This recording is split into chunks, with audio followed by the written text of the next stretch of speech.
Sa isang liblib na sitio sa paanan ng bundok, tahimik ang buhay. Pero sa katahimikan ay may gumagalang nilalang na hindi nabibilang sa mundo ng mga tao. Sila'y nagkukubli sa dilim, nagpapanggap na tao. Ngunit sa ating gabi, lumilitaw ang tunay nilang anyo. Isang kwento ng kababalaghan mula sa Davao de Oro. Totoong karanasan ng isang binatang humarap sa isang nilalang na matagal nang gumagala sa gabi. Ito ang kanyang kwento. Dear Chris, magandang araw po sa inyo. Ako po si June. Nagmula po ako sa Davao de Oro. Matagal ko nang gustong ikwento ito pero ngayon lang ako naglakas ng loob. Sana po ay maitampok ninyo sa inyong channel ang totoong karanasan ko noong ako'y 16 na taong gulang pa lamang. Naganap ito sa isang liblib na lugar sa Mindanao. Isang maliit na sitio na ang pangalan ay Bagong Silang.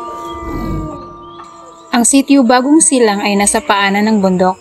Mga 2 oras ang lakad mula sa baryo proper. Dati wala pang kalsada papunta roon, kaya ang mga tao bihirang makihalubilo sa labas.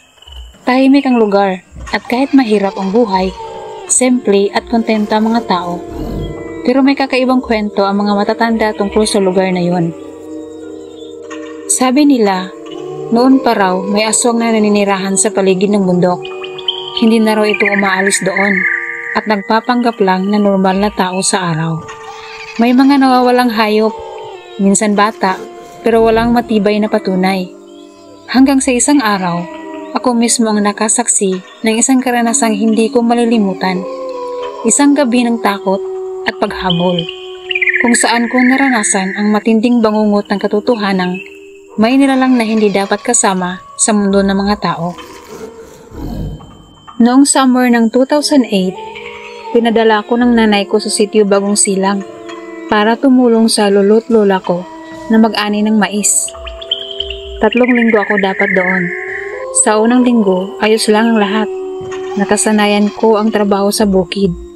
Mahilig ako makinig sa kwento ng mga matatanda, lalo na kay Mang Erning, isang matandang kapitbahay na halos bulag na. Araw-araw, ikinakwento niya ang tungkol sa tagabantay daw sa gabi, na isang babaeng tila tao kung araw, pero nagbabago tuwing hating gabi. Sabi niya, may mga gabi raw na naririnig niya ang pagaspas ng pakpak sa bubong at amoy dugo raw ang hangin. Siyempre nung una, hindi ako naniwala.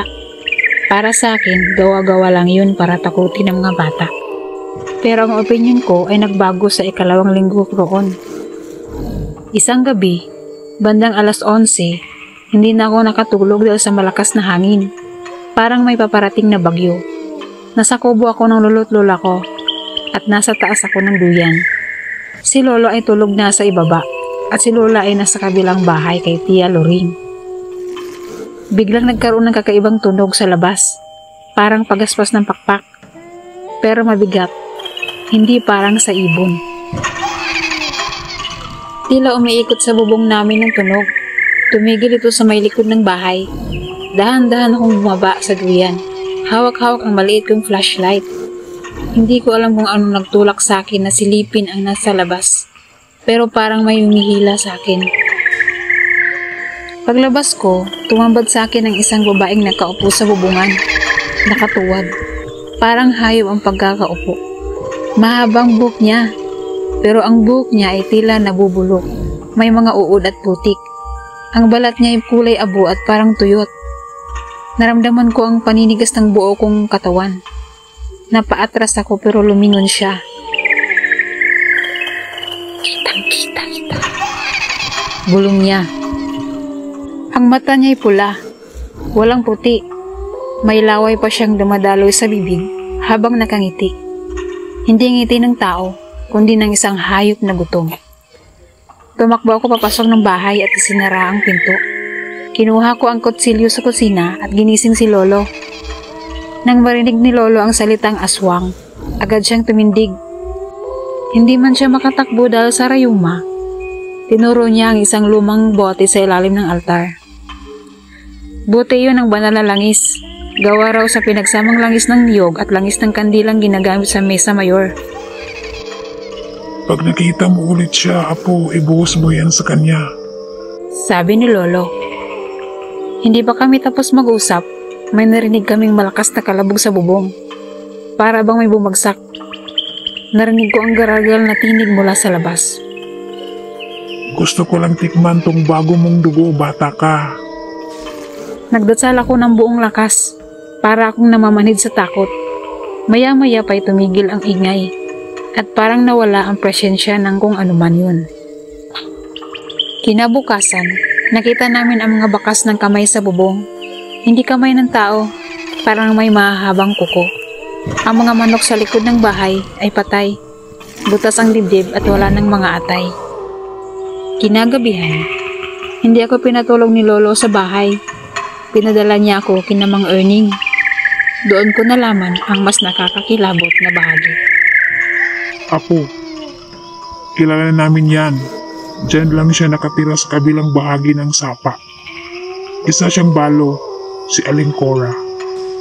Noon pa may hinala na kami, pero takot ang mga tao. Hindi siya tumatanda, 60 taon na raw siya, pero parang 30 pa rin ang itsura. Wala siyang anak, pero gabi-gabi laging gising. Madalas maririnig mong tumatawang mag-isa. Paliwanag ni Mang Erning. Sabi pa niya, tuwing madilim ang buwan, laging may nawawalang hayop sa lugar. May isa pang ang kwento na noong isang taon, may mga batang nawawala. Hindi na nahanap ang katawan. Pero may natagpo ang basang tsinelas sa harap ng bahay ni Aling Cora. Nagdesisyon kami na bantayan siya sa susunod na gabi kung totoo nga ang hinala. Nagtago kami sa may namuhan sa harap ng bahay ni Aling Cora. Sa likod ng kanyang kubo ay may punong balete. Bandang 12:00, nakita namin siyang lumabas. Suot pa rin niya ang pulang duster, pero ang katawan niya ay nagsimulang magbago. Tumuwad siya, sumukan ng puting likido sa lupa, at mula sa likidong iyon, lumitaw ang isang pares ng pakpak na parang sa paniki. Parang naghiwalay ang kanyang katawan mula sa baywang, at iniwan niya ang ibabang bahagi, nakapatong lang sa upuan sa ilalim ng puno. Lumipad siya sa himpapawid, pataas ng pataas, paikot-ikot sa bundok. Ang nakita namin ay hindi katang-isip lang. Isa siyang tunay na manananggal. Nagmadali si Mang Erning, dala ang bote ng bandal na langis. Binuhusan niya ang ibabang katawan ni Aling Cora. Umusok ito, parang nasusunog. Makalipas ng ilang minuto, bumagsak mula sa itaas si Aling Cora. Nagsisisigaw, nanginginig at pilit na gumagapang pabalik sa katawan niya. Pero hindi na niya ito maibalik.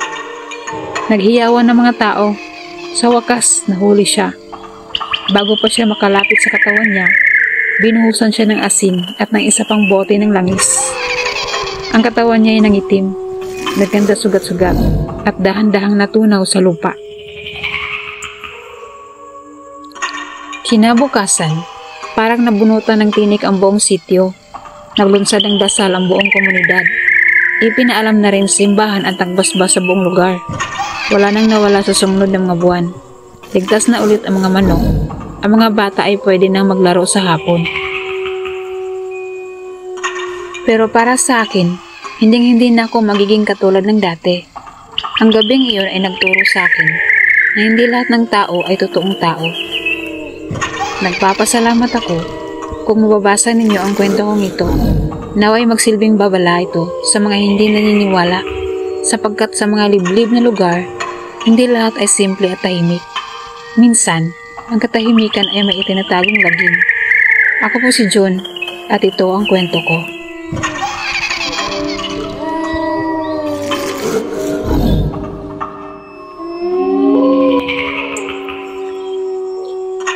Sa mga mata ng iba, katang-isip lamang ang mga aswang. Pero para sa mga tulad ni John na nakaharap na sa tunay na lagim, hindi ito alamat. Ito ay isang babala na sa mga liblib na lugar, sa mga lugar na pinaniniwala ang tahimik at ligtas, nandoon ang pinakadelikadong lalang. Kaya't mag-ingat sa gabi, hindi lahat ng tao ay tunay na tao.